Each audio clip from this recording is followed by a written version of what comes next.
Dites-moi que vous avez vu la liste du FC Barcelone concernant ce fameux poste de défenseur central. On est passé d'une liste Gucci à une liste, je pourrais même pas dire du marché, parce que même pour le marché, ça serait une insulte. C'est même pas une liste de vendeurs à la sauvette, parce que pareil, ça serait une insulte pour les vendeurs à la sauvette. C'est quoi cette liste de fous furieux? Vous m'entendez crier? Je ne peux pas crier, mais essayez de vous imaginer comme si je criais de toutes mes forces. C'est quoi cette liste? Ceci dit, bien le bonsoir tout le monde, j'espère que vous allez tous bien. Wow, j'enchaîne une deuxième journée avec une deuxième vidéo.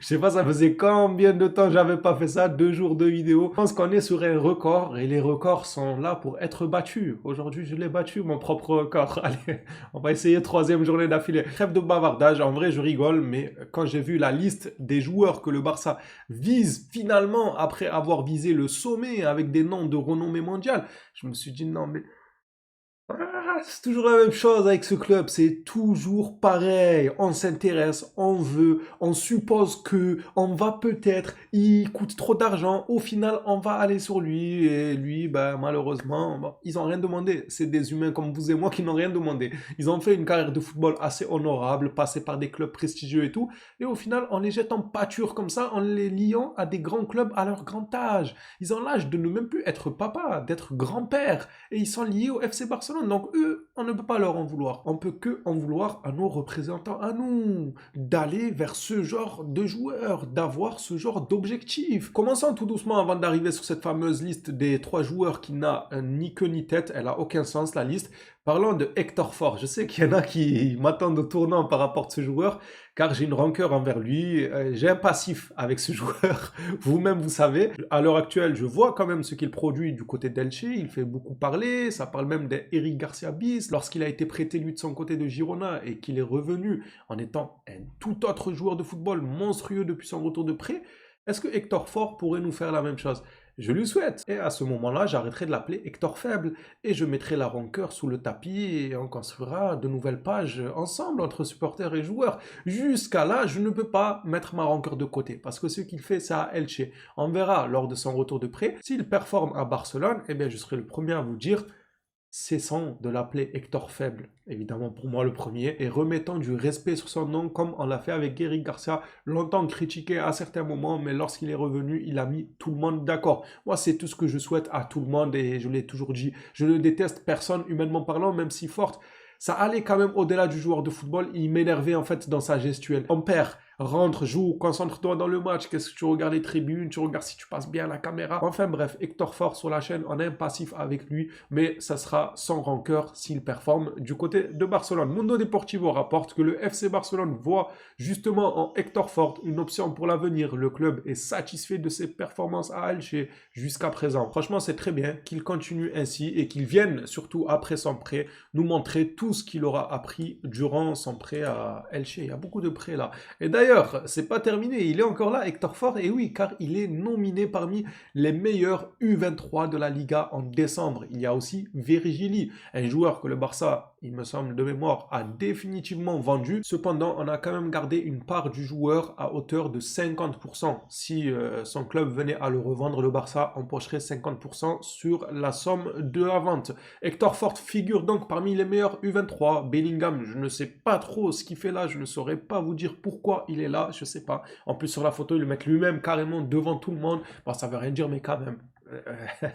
C'est du soft power, c'est des images, tu le vois, c'est lui que tu vois en premier, tu as l'impression que c'est lui, alors que il est juste nominé, au même titre que les autres, sauf que les autres, ils sont derrière. Pourquoi? Parce qu'ils ne jouent pas peut-être dans un grand club, même si on voit qu'il y a un joueur de l'Atlético, parce qu'il ne joue pas au Barça, au Real, Bellingham déjà, je ne sais même pas ce qu'il fait dans la liste à la base, mais encore moins ce qu'il fait devant eux tous à l'image, question de soft power. Ah, on vous a cramé un peu, pour moi ça l'est, c'est du soft power. Bref, ça fait plaisir, 2 ex-joueurs de Barcelone, un qui est en prêt et qui risque de revenir, car le Barça garde un œil sur ses performances à Elche, et l'autre, il a été vendu définitivement, malheureusement, si Je ne me trompe pas. Cependant, on a 50% sur une probable revente. La Vanguardia nous parle de cette fameuse entrevue entre Deco et Flick. Je vous l'ai rapporté hier et ça date déjà d'il y a 3 ou 4 jours. Flick avait dit qu'il allait parler avec Deco concernant le mercato sur comment il voyait la situation à l'approche de ce dernier. Bon, là, on parle du mercato d'été quand même, pas le mercato hivernal. Deco et Flick se sont mis d'accord sur leurs priorités en matière de transfert pour l'été prochain. Défenseur central, ailier, numéro 9. Bon, ok, ça a du sens. Tout ce qui est cité, on va dire qu'on a un point faible quand même. On doit se renforcer à ces niveaux-là, mais ça ne nous dit pas quel joueur. Non, c'est bien beau de vouloir des défenseurs centraux, de vouloir des ailiers, de vouloir des numéros 9. Mais si vous allez nous chercher un 9 bon marché ou un ailier et défenseur central bon marché, on parle plus le même langage. Là, on ne s'est plus mis d'accord parce que je pense que Flick, s'il s'est mis d'accord avec Deco, c'est pour des joueurs de renommée mondiale à chaque poste là qui nous sont cités et non pas pour aller lui chercher. Regardez, je vous affiche juste la liste et voyez de vous-même. La liste elle fait trop rire. Oh là là, je vous jure, la liste passé 20h, c'est trop marrant. Après 20h, genre quand tu la regardes, c'est trop marrant. Peut-être l'après-midi, voilà, t'es dans le mouvement, tu bouges un peu et tout, tu prêtes pas trop attention. Mais quand tu te poses 20h, t'as mangé et tout, tu regardes la liste, tu te dis, mais c'est trop drôle. Otamendi, vous savez, il a quel âge Otamendi? Je crois qu'il va sur ses 38 ans. 38 ans. À ce rythme-là, rappelez Carles Puyol. Je ne blague pas. Allez dire à Puyol de mettre ses crampons, de serrer ses lacets et de venir participer dans ce Barça. C'est exactement la même chose parce que 38 ans, le mec, c'est un fossile. Il faut arrêter au bout d'un moment. 38 ans et tu es encore dans les rumeurs qui te lient à Barcelone, c'est déjà une insulte. Déjà, à partir de là, il y a un manque de respect. Il y a une étape qui a été franchie pour moi. Tu es cité, lié avec le Barça. Comment c'est possible? Aller chercher Puyol, Marquez, je sais pas, Mascherano aussi, hein, allons chercher les anciens qui ont 40 balais si c'est comme ça. Je leur fais plus confiance à eux qui connaissent le club et qui ont prouvé au club que Otamendi, s'il vous plaît, 38 ans. Et l'autre, Stéphane De Vrij, c'est pareil. C'est pareil. Il a quel âge lui? 34, je crois. Déjà que même quand il avait 18 ans, 19 ans, il avait une charrette, il court pas vite pour notre système défensif, c'est pas top top. Alors imaginez à 34 ans, c'est même pas une charrette qu'il a derrière lui, c'est toute la ferme, il a toutes les charrettes de tout le village. Et pour clôturer cette liste hyper drôle, on a Marcos Sensei. C'est qui ça?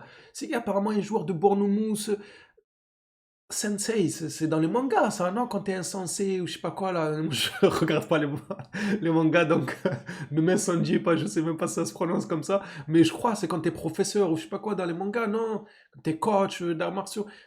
Marcos quoi? Qui est Sensei? On va faire quoi? On va apprendre les arts martiaux maintenant. On est un club de judoka ou de football. Après, vous me direz, Ferran Torres, ça l'intéresserait d'apprendre des petites prises de judoka, vu comment il s'était effrité avec les joueurs de l'Atlético Madrid il y a 2 ou 3 saisons en arrière. Il serait intéressé par un sensei au sein du vestiaire. Non, en vrai, c'est même pas ça. En plus, c'est même pas sensei. C'est Senesi. Ok, réessayons ensemble. Marcos Senesi. Mais c'est qui? Ça me dit toujours pas qui c'est, en fait. Mais je prononce bien son nom ou pas, là n'est pas la question. Moi, je veux savoir qui c'est. Bournemouth, à quelle heure? Présente-toi. On n'a même pas parlé de toi à la une de la télé que tu es lié au FC Barcelone. La liste, elle est pire qu'incohérente. Et après, j'ai envie de vous dire, s'il y en a un qui doit venir parmi ces trois-là, on joue sans défenseur. Je vous jure, venez, on joue à 3 derrière. Genre le défenseur gauche, un défenseur central et un défenseur droit. Voilà, comme au baby-foot. Je commence à dire n'importe quoi. Bon, en vrai, les gars, on fait un baby-foot, on joue à 3 derrière, c'est bon. Un défenseur central, on met un seul joueur, il se débrouillera. Martinez Ferran, j'espère qu'il se fout de nous, hein. J'espère que c'est pas vrai ce qu'il nous annonce, qu'il s'est levé un bon matin et s'est dit tiens, je vais leur faire un petit poisson d'avril, même si nous sommes absolument pas en avril, mais pourquoi pas? Faut innover un peu, faut surprendre les gens, les supporters et tout, avec des unes de journaux qui n'ont aucun sens. Vous en pensez quoi, vous? Peut-être qu'il y en a qui vont me dire non, mais Otamendi, c'est comme de la bonne bouteille, il a 38 ans, t'inquiète, il est bon, il est vétéran. Non, non, non, non, non. Il n'y a aucun argument qui sera recevable pour Otamendi. Et pourtant, j'aime bien le joueur. Ah, ça, c'est un paradoxe. J'aime bien le joueur. Mais au bout d'un moment, trop, c'est trop. On était une maison de retraite déjà à recruter les joueurs de 31, 32 ans. Je vous disais, attention les gars, faut pas enterrer ce genre de joueurs. Ils peuvent se la donner encore une fois dans un nouveau projet, nous montrer leur expérience et finir en beauté. Je ne me suis pas trompé sur de nombreux joueurs qui étaient dans ce contexte-là de la trentaine et tout, comme Martinez ou d'autres joueurs. Ça va, il y avait encore. À partir du moment que tu atteins 35 ans, 34 même, 34, on peut plus parler de toi dans un club comme le FC Barcelone qui aspire à gagner tous les trophées. Il faut arrêter, au bout d'un moment, il faut cesser les conneries. Il n'y a que Marcos, là, je crois, il a 28 ans, j'ai été m'informer. Mais à vrai dire, je ne sais pas ce qu'il vaut. Donc, je vous fais une passe à vous pour me dire, qu'en pensez-vous de ce fameux Marcos? Est-ce que vous le connaissez? Vous savez qui c'est? Donnez-moi sa carte de visite, comme dirait Omar Da Fonseca. Je ne le connais pas, moi, celui-ci. Pour clôturer cette vidéo actualité, on va parler de Aaron Jakubišvili, qui pourrait être le second gardien du Barça la saison prochaine. Jeune joueur prometteur selon certains. Ter Stegen et Szczęsny quitteront probablement le Barça à l'issue de la saison. Sans aucun doute, ils quitteront le club. Tech, j'espère, Szczęsny. Franchement, c'était marrant 2 secondes. Voilà, on a dit c'est quelqu'un important à avoir dans les vestiaires, il est drôle et tout. Mais c'est bon, le côté drôle, moi, ça commence un peu à me saturer. Je veux des joueurs compétitifs, je veux des joueurs qui apportent et non pas des clowns, etc. C'est bien, il nous aura offert de belles images. Des fois, quelques matchs, il a été bon.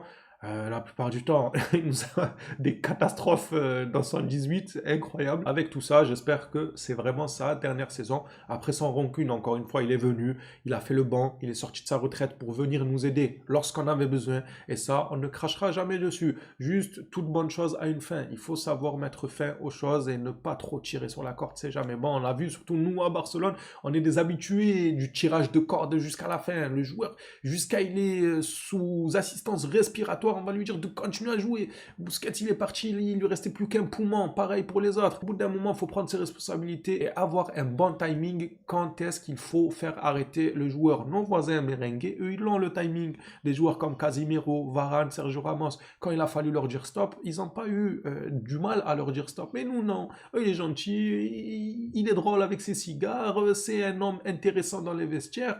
Mais comment c'est un homme intéressant dans les vestiaires? Je sais pas.